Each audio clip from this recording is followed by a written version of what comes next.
చేసేటప్పుడు ఏ నామాలతో పూజ చెయ్యాలన్నది కూడా పరమశివుడు నిర్ణయం చేశాడు. అరుణాచల క్షేత్రంలో ఈ నామాలతోటే నాకు పూజ, ఇతర నామములు కూడా పలకవచ్చు, ఆడవచ్చు, కానీ ఈ నామములే నా దగ్గర పలకాలి. దాని చేత నేను ఎక్కువ ప్రీతి చెందుతాను.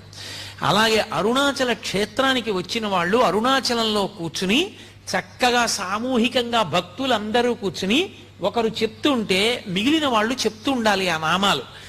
ఆ నామాలన్నీ గౌతమ మహర్షికి చెప్పి గౌతమ మహర్షి చేత సంకలనం చేయించాడు పరమేశ్వరుడు. మీ యొక్క సౌకర్యం కోసం నేను ఆ నామాలు తీసుకొచ్చాను. ఒకసారి మీకు నేను చదివి వినిపిస్తాను. అందున కార్తీక సోమవారం ఇవాళ ఏకాదశి తిథితో ఉంది, పరమపావనమైనటువంటి తిథి కనుక ఒకసారి వినండి. ఆయనే చెప్పినటువంటి నామాలు, అరుణాచల క్షేత్రంలో ఈ నామాలు చెప్పాలి అని.